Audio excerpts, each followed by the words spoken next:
The sun beat down on the bustling platform of Surabaya's train station.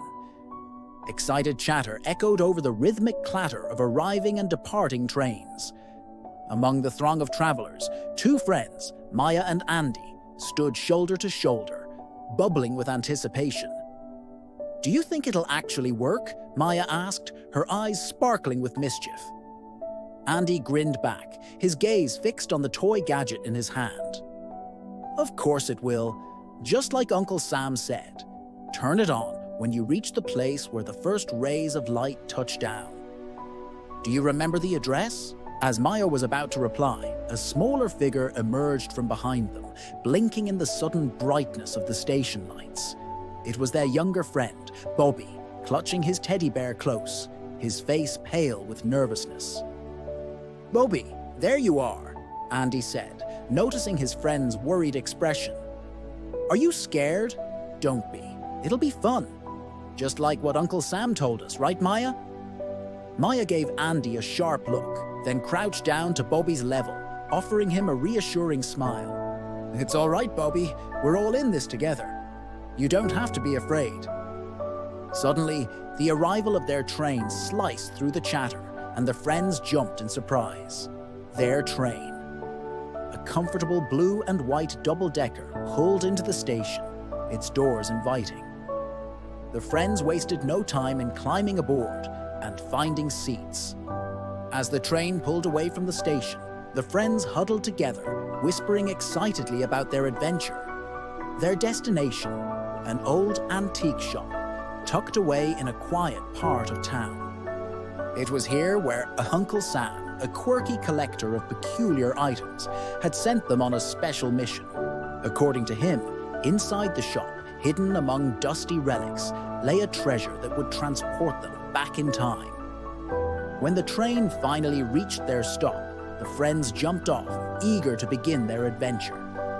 As they rounded the corner onto Jalan Embong Malang, they saw the unassuming antique shop bathed in the warm glow of afternoon sunlight. Its wooden door beckoned like an open invitation to the past. Inside, the shop was a labyrinth of forgotten treasures, each object telling a silent story. Sunlight streamed through grimy windows, casting long shadows and highlighting motes dancing in the still air. The friends moved through the cluttered aisles, their voices echoing in the cavernous space. And then, Bobi stopped in his tracks, his eyes fixed on something gleaming from a shelf high up above. It was a pocket watch, ornate and old, its brass surface dulled with age. An inexplicable pull drew him closer, and he stretched on his tiptoes, trying to get a better look. And that's when it happened. His small finger must have brushed against something for hidden beneath the watch. His intricate design was a secret button. And when pressed, it released a surge of energy. The room plunged into darkness, and a blinding blue light erupted from the pocket watch. Startled, the children instinctively reached out to each other, their hands meeting in the sudden darkness. Then, as quickly as it started, the light vanished, leaving them in an eerie silence. But it was a silence that screamed of strangeness. Gone were the familiar shelves, the cluttered tables, and the musty scent of old wood. In their place was a stone path flanked by trees heavy with exotic blossoms. Above, instead of the glass ceiling, a canopy of leaves formed a natural roof, dappled sunlight filtering through. Bewildered, the friends took a hesitant step forward, their eyes struggling to pierce the gloom. And that's when the earth rumbled beneath their feet. Emerging from the tree line was a massive elephant, its tusks gleaming, its eyes wise and gentle. "Guys, I think this is a dream," Bobi whispered, his voice shaking slightly. Before anyone could reply, the elephant trumpeted loudly, startling them.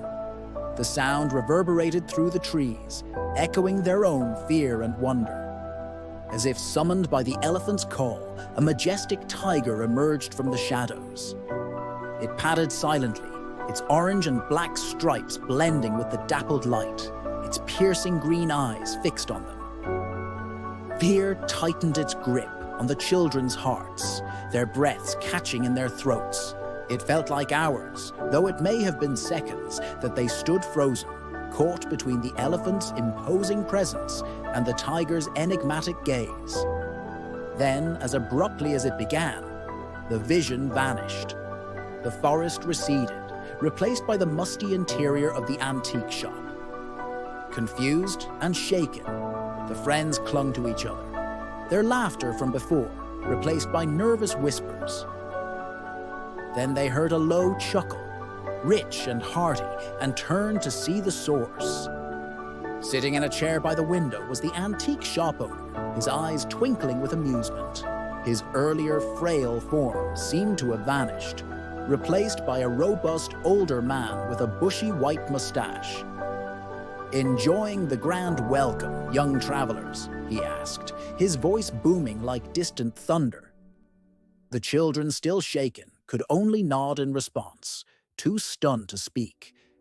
Taking a sip from a teapot, the old man continued, his gaze sweeping over them with a knowing glint. "The elephant and the tiger, they are the guardians of time, sent to test those who dare to tamper with its currents. It seems you have passed their test, eh?" Slowly, the children began to recover their wits. Maya, ever the inquisitive one, was the first to speak. "How did we do it? How did we pass their test?" The old man smiled, his eyes crinkling at the corners. "By facing your fears, of course. The guardians don't seek bravery or strength, but courage in the face of what terrifies us. And it was your compassion, your empathy for the smallest creature that tipped the balance." His gaze, kind and knowing, settled on Bobi, who blushed under his scrutiny. "What do you mean?" Bobi asked, his voice barely a whisper. "Why, when the tiger approached, it was your teddy bear that drew its attention," the old man said softly. "You instinctively shielded it, didn't you? That act of selflessness, however small, touched the guardians' hearts and earned you their trust." A wave of understanding washed over Bobi. He looked down at his teddy bear, its worn fur suddenly feeling precious in his hands. The old man stood up, his joints creaking like the floorboards beneath their feet. "It's time for you to return," he said, extending a gnarled hand towards them. "But remember, time is a fickle mistress. It can be kind, but also merciless." Hesitantly, the friends took the old man's hands, feeling a jolt of energy course through them. The world shimmered around them, the antique shop fading into a kaleidoscope of colors. When they could see again, they were back in the familiar setting of the antique shop. The sun was setting, painting the sky in hues of orange and purple. The friends looked at each other, their faces pale, their eyes wide with the memory of their adventure still fresh in their minds. They turned to the old man, but he was gone, vanished as mysteriously as he had appeared.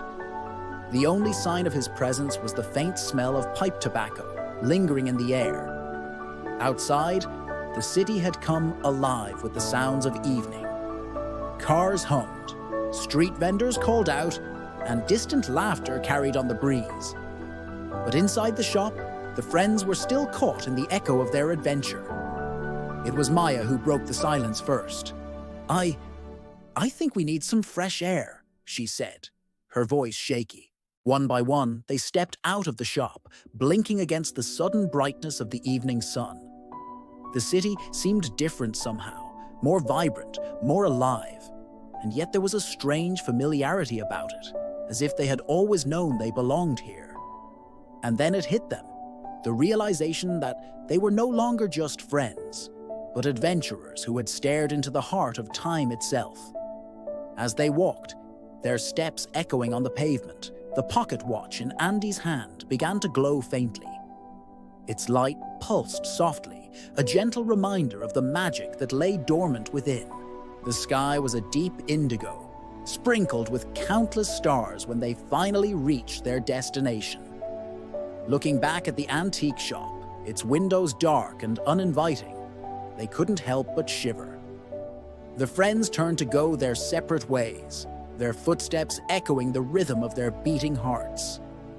Each of them knew that their lives had changed, irrevocably changed, forever marked by their journey through time. As the night deepened and the city slumbered, the friends made their way home, their steps lighter, their laughter echoing in the quiet streets. The pocket watch in Andy's pocket, now quietly glowing, served as a silent testament to their extraordinary adventure. The experience had forged a bond between them, a bond that whispered of future adventures and the endless possibilities that lay ahead.